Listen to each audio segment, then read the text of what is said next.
যুবক একবার ভেবে দেখো ওই কবরে তোমাকেও যেতে হবে, কথা বলেন ঠিক না বেটি? চিন্তা করে দেখো না কবরে কি যাইবা না, বলেন চিন্তা করে দেখো না কবরে কি যাইবা না। যে কবরে আল্লাহ ছাড়া বন্ধু কেহ থাকবে না, বলেন ঠিক না বেটি? সে কবরে আল্লাহ ছাড়া বন্ধু কেহ থাকবে না। চিন্তা করে দেখো না কবরে কি যাইবা না, চিন্তা করে দেখো না কবরে কি যাইবা না। অবশেষের ঠিকানা শুধুই মাটির বিছানা, ঠিক না বেটে? ডানেই মাটি বামেই মাটি, মাটি হবে শুধু বিছানা, ঠিক না বেটে? ডানেই মাটি বামেই মাটি, মাটি হবে শুধু বিছানা। উপর দিকে তাকিয়ে দেখবো রে মন, শুধুই যে কাঁচা বাঁশের কারখানা, ঠিক না বেটে? এ পর্যায়ে আপনাদের সামনে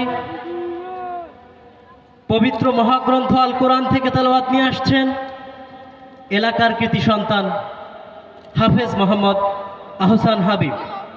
হাফেজ মোহাম্মদ আহসান হাবিব প্রিয় ভাইকে কোরআনে কারিম থেকে তেলাওয়াত নিয়ে আসার জন্য বিনীতভাবে অনুরোধ করছি।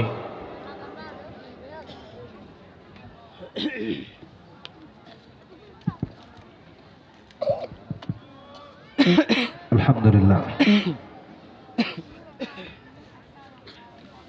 أعوذ بالله من الشيطان الرجيم. بسم الله الرحمن الرحيم.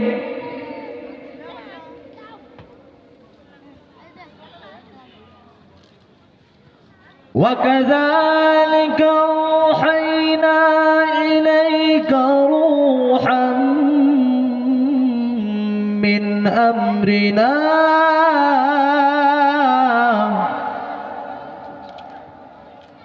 ما كنت تدري ما الكتاب ولا الإيمان ولكن جعلناه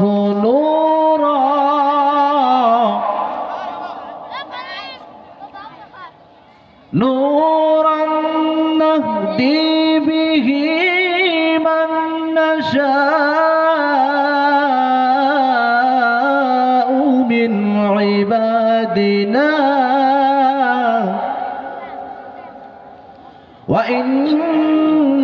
وإنك لتهدي إلى صراط مستقيم.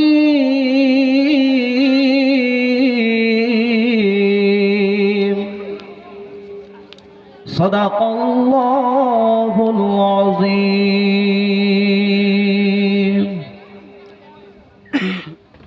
মাশাআল্লাহ, বারাকাল্লাহু ফি হায়াতিহি।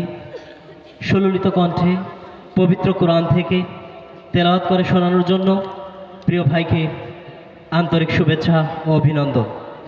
প্রিয় উপস্থিতি, আপনারা যারা এখনও এদিক সেদিক ঘোরাফেরা করছেন এবং আমাদের মঞ্চের আশপাশে দাঁড়িয়ে আছেন, আমি আপনাদেরকে বিনীতভাবে অনুরোধ করছি আপনারা মাহফিলের সম্মান রক্ষার্থে মাহফিলের প্যান্ডেলের নিচে বসে পড়বেন।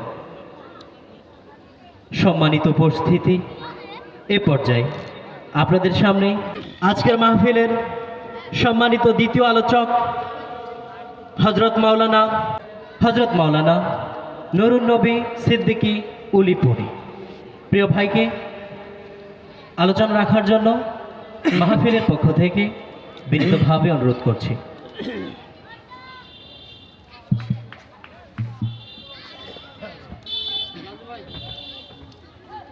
সকলকে সালাম, আসসালামু আলাইকুম ওয়া রাহমাতুল্লাহ। আবারও সালাম দিচ্ছি সকলকে, আসসালামু আলাইকুম ওয়া রাহমাতুল্লাহ। নাহমাদুহু ওয়া নুসাল্লি আলা রাসূলিহিল কারীম, আম্মা বা'দ, ফাআউযু বিল্লাহি মিনাশ শাইতানির রাজীম, বিসমিল্লাহির রাহমানির রাহিম। ورتل القرآن ترتيلا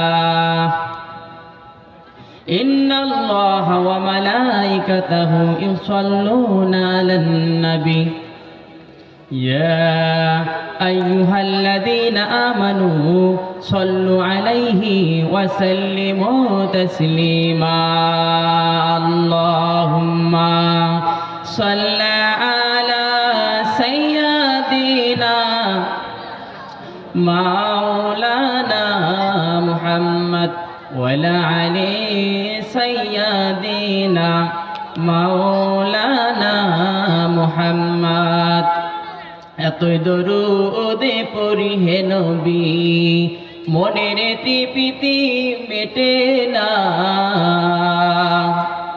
এতই দরুদে পড়ি হে রাসূল মনের তৃপ্তি মেটে না মরণকালে দিও দেখা রোজ হাসরে দিও দেখা এ তো মনের আনাধনায় আল্লাহুম্মা সাল্লি আলা মাওলানা মুহাম্মদ ওয়ালা আলি সাইয়্যিদিনা মাওলানা মুহাম্মদ। সমুদ্র প্রশংসা সেই মহান রব্বে কারিমের দরবারে, যে মহান রব আপনাকে আমাকে এ পর্যন্ত সুস্থ রেখে আশা এবং বসার মতন তৌফিক দান করলেন, সেই মালিকের দরবারে সবাই একবার শুকরিয়া আদায় করেন আলহামদুলিল্লাহ। সে মানবতার মুক্তির দুল সাইয়্যিদুল মুরসালিন খাতামান নবীন, নবীদের নবী শ্রেষ্ঠ নবী জনাবে মুহাম্মদুর রাসূলুল্লাহ। সকলে একবার বলি সাল্লাল্লাহু আলাইহি ওয়াসাল্লাম। আমার ভাইরা, আমরা এখানে আসতে পেরে খুশি না বেজার? সবাই বলেন খুশি না বেজার? অবশ্যই খুশি হওয়ারই কথা। এই মাজলিসে বসার মতন সুযোগ যে সে ব্যক্তির হয় না, কথা বলেন ঠিক না বেঠিক? এই জায়গাতে বসতে গেলে কফাল লাগে। জামাক শাফি রহমতুল্লাহ আলাইহি উনি উনার কিতাবের মধ্যে লিখেছেন, আল্লাহ পাক যে ব্যক্তির উপরে ফজর থেকে নিয়ে ঈশা পর্যন্ত ৭০ বার তার নেক নজর দ্বারা আল্লাহর কুদরতি চোখ দ্বারা যে ব্যক্তির উপরে টার্গেট করে দেখেছেন, আল্লাহ পাক ওই ব্যক্তিকে ওই দিনের জন্য, ওই মাজলিসের জন্য আল্লাহ তাআলা কোরআনের জন্য কবুল করে নেয়। সবাই বলে আল্লাহু আকবার। আমার ভাইয়েরা, এই মাজলিসে যে ব্যক্তি বসতে পারবে না, রাস্তা দিয়ে ঘুরবে, বসতে পারবে না, তার কারণ হলো এই আমার আল্লাহ তাকে কবুল করে নেই। কথা বলেন ঠিক না বেটে? আমার ভাইয়েরা, অনেক যুবক ভাইয়েরা রাস্তা দিয়ে ঘোরাফেরা করতেছে। আমি বলতে চাই, হে যুবক, তোমার মতন আমি একদম যুবক। ও যুবক, আমি বলতে চাই, একবার চিন্তা করে দেখো তোমার মা কবরে শুয়ে আছে, একবার চিন্তা করে দেখো তোমার বাবা এই ঠান্ডার দিনে কবরে শুয়ে আছে। ও যুবক, একবার ভেবে দেখো ওই কবরে তোমাকেও যেতে হবে। কথা বলেন ঠিক না বেটি? চিন্তা করে দেখো না কবরে কি যাইবা না। বলেন চিন্তা করে দেখো না কবরে কি যাইবা না। যে কবরে আল্লাহ ছাড়া বন্ধু কেহ থাকবে না। বলেন ঠিক না বেটে? সে কবরে আল্লাহ ছাড়া বন্ধু কেহ থাকবে না। চিন্তা করে দেখো না কবরে কি যাইবা না। চিন্তা করে দেখো না কবরে কি যাইবা না। অবশেষের ঠিকানা শুধুই মাটির বিছানা। ঠিক না বেটে? ডানেই মাটি বামেই মাটি, মাটি হবে শুধু বিছানা। ঠিক না বেটে? ডানেই মাটি বামেই মাটি, মাটি হবে শুধু বিছানা। উপর দিকে তাকিয়ে দেখবো রে মন, শুধুই যে কাঁচা বাঁশের কারখানা। ঠিক না বেটে? আমার ভাইয়েরা, বলতেছিলাম আমি, এই অনেক যুবকরা ঘোরাফেরা করতেছে। ভাইয়েরা, উদাহরণ আহ্বান জানাচ্ছি, জানি না আজকের মাহফিল আল্লাহ পাক যদি তোমার কপালে কবুল করে, আল্লাহ পাক আজকের মাহফিলের ওসিলায় আল্লাহ পাক যদি তোমার পিতা মাতার কবরের আযাব মাফ করে। আমার ভাইয়েরা, জানি না এই মাহফিলকে কেন্দ্র করে আজকে এলাকার কবরের আযাবগুলো আমার আল্লাহ পাক ক্ষমা করে দিতে পারে। কথা বলেন ঠিক না বেটে? এই জন্য আমি উদাহরণ আহ্বান জানাতে চাই, হে যুবকরা, তোমরা যা তোমরা চায়ের দোকানে আড্ডা দিচ্ছ, যা তোমরা মোবাইল ফেসবুকে আড্ডা দিচ্ছ, আমার ভাইয়েরা, অন্তপক্ষে আজকের রজনীটা তোমরা বিরত থাকো। যুবক রে, তোমাদের মতো আমি একজন যুবক, আমার মন বলতেছে যুবক রে, আমার মন বলতেছে আমার আল্লাহ হয়তো এই মাহফিলের রচিলায় তোদের জীবন পরিবর্তন করে দিবে, কোন আল্লাহু আকবার। কিন্তু আমার ভাইয়েরা, এই মাহফিলে মানুষ নাই, এই মাহফিলে আজকে দেখেন কোন লোক নাই, কিন্তু একই মঞ্চে যদি আজকে যদি মমতাজ যদি আসতো, এই মমতাজ আসি যদি একটা যদি গেলে ড্যান্স যদি দিত, একটা গান যদি বলতো, এই প্যান্ডেলের মধ্যে যুবক দিয়ে জায়গা হইতো না। কথা বলেন ঠিক না বেটি? যদি খালি মমতাজ বলতো আখেতে ছাগল বন্দি, আরে জলে বন্দি মাছ, আরে নারীর কাছে পুরুলি বন্দি, ঘুরায় 12 মাস। সখী গো আমার মন ভালা না, সখী গো আমার মন ভালা না, ঠিক না বেটে? আমার ভাইয়েরা, আর লম্বা করতে গেলাম না, আমি অল্প সময়ের ভিতরে শেষ করে দেব।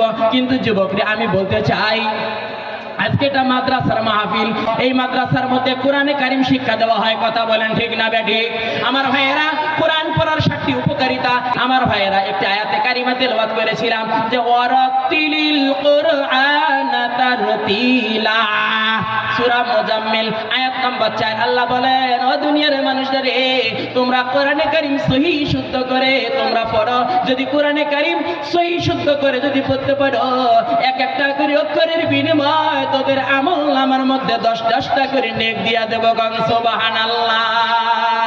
স্কুলতে পড়ব না আর হাঁটি মাটিম টিম, নুরানিতে পড়ব গিয়ে আলিফ লাম মিম, নুরানিতে পড়ব গিয়ে আলিফ লাম মিম। আমার ভাইয়েরা, কোরআন পড়া 7টি উপকারিতা। 1 নম্বরে কোরআন পড়লে আমার বন্ধুরে, কোরআন পড়লে 1 নম্বরে সওয়াব হয়। পৃথিবীর কোন গ্রন্থ পড়লে কোনো সওয়াব হয় না। কিন্তু আমার ভাইয়েরা বলেন, পবিত্র কোরআনে কারিমের একটি অক্ষর পড়লে আমার আল্লাহ আমল নামার মধ্যে কয়টি করে নেক দিয়া দেয়? 10টি করে নেক দিয়া দেয়। তাহলে 1 নাম্বার বোঝালাম আমার বন্ধুরে, কোরআন পড়লে সওয়াব হয়। আমার ভাইয়েরা, পৃথিবীর কোন গ্রন্থ বলাই মানে ধরতে গেলে উজু লাগে না, কোনো পবিত্রতা লাগে না, কিন্তু এই কোরআনে কারিম ধরতে গেলে পড়তে গেলে বলেন উজুর প্রয়োজন আছে না নাই? তাহলে 1 নম্বরে কোরআন পড়লে সওয়াব হয়। 2 নম্বরে যে ব্যক্তি কোরআন পড়বে তা অনুযায়ী আমল করবে, আমার আল্লাহ পরকালে তাদেরকে পুরস্কৃত করবে। কান সুবহানাল্লাহ। আমার ভাইয়েরা, কি পুরস্কার করবে আমার আল্লাহ? কি তোমাদেরকে কি পুরস্কার দিয়ে দিবে? যে ব্যক্তি কোরআন কারিম পড়বে, আমার আল্লাহ ওই ব্যক্তিগুলাকে কিয়ামতের দিন বিনা হিসাবে জান্নাত দিয়ে দিবে। কান সুবহানাল্লাহ। আমার ভাইয়েরা, আল্লাহ পাকের নবী আম্মা জান আয়েশা সিদ্দিকা রাদিয়াল্লাহু তাআলা আনহার সামনে বলেছিল, হে আয়েশা, কিয়ামতের মাঠটা যেদিন কায়েম হবে, সেই দিন সব মানুষগুলো উলঙ্গ থাকবে, কিন্তু 3 প্রকারের মানুষগুলো উলঙ্গ থাকবে না, 3 জাতের মানুষগুলো উলঙ্গ থাকবে না। বলছে, হ্যাঁ আয়েশা রে, সমস্ত মানুষগুলো উলঙ্গ হয়ে যাবে। এই কথা বলার সঙ্গে সঙ্গে আম্মা জান আয়েশা সিদ্দিকা রাদিয়াল্লাহু তাআলা আনহা উনি জমিনের মধ্যে ধপ করে পড়ে গিয়েছে। আমার রাসূল বলে, আয়েশা রে, কি হইল তোমার জানি না। কিছুক্ষণ পরে আম্মা জান আয়েশা হুশ হয়ে গেল। হুশ হওয়ার পরে বললেন, ইয়া রাসূলুল্লাহ, ইয়া হাবিবাল্লাহ, ও নবী, এটা আপনি কেমন কথা বললেন যে কিয়ামতের দিন সব মানুষগুলো উলঙ্গ থাকবে? তাহলে একে অপরের লজ্জাস্থানের দিকে কি তাকাবে না? তখন আমার রাসূল বলেছে, হে আয়েশা, টেনশনের কোনো কারণ নাই। কিয়ামতের দিন সব মানুষ যদি উলঙ্গ থাকে, আমার আল্লাহ 3 প্রকারের মানুষকে কোরআনের সম্মানে জান্নাতি পোশাক দিয়ে দেবে। গান সুবহানাল্লাহ।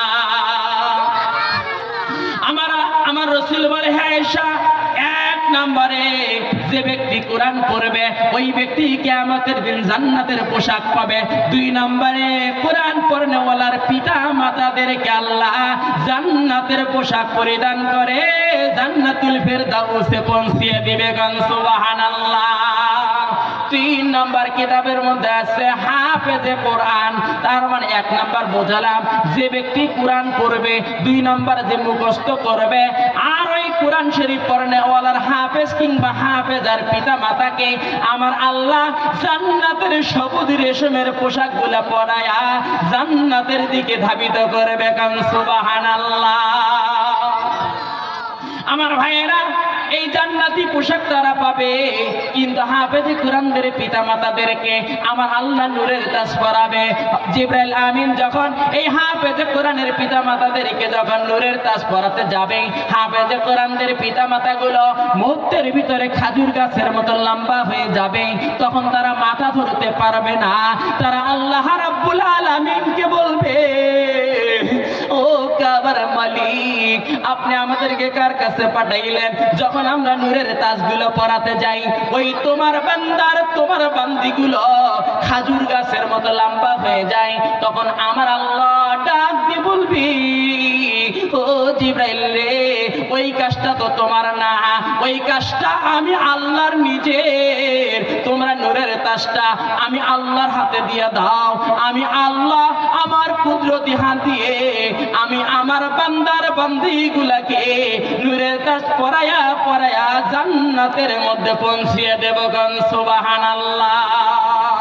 আমার ভাইয়েরা, যারা হাফেজে কোরআনদের পিতা মাতা, যারা হাফেজে কোরআনদের পিতা মাতা, তারা হতাশ হবেন না। আমার ভাইয়েরা, আমি বলতে চাই, যারা হাফেজে কোরআনের পিতা মাতা, তাদের চাইতে শ্রেষ্ঠ মানুষ আর এই পৃথিবীর মধ্যে নাই। কথা বলেন ঠিক না বেঠি? কেননা রাসূল বলেছেন, খায়রুকুম মান তাআল্লামাল কুরআনা ওয়া আল্লামাহু, তোমাদের মধ্যে ওই ব্যক্তিগুলো উত্তম যে নিজে কোরআন পড়ে এবং অপরদেরকে শিক্ষা দেয়। আর এই কোরআনে কারিমের পিতা মাতা যারা হবে, তাদেরকে কিয়ামতের দিন আমার আল্লাহ ওই কোরআন পড়নেওয়ালার সন্তানগুলোর ওসিলায় আল্লাহ মাফ করে দেবে। কারণ সুবহানাল্লাহ। আমার ভাইয়েরা, আমি বলতে চাই, আপনারা প্রত্যেককেই একটি করে সন্তান এই মাদ্রাসার মধ্যে দিবেন, একটি করে হাফেজা তৈরি করবেন।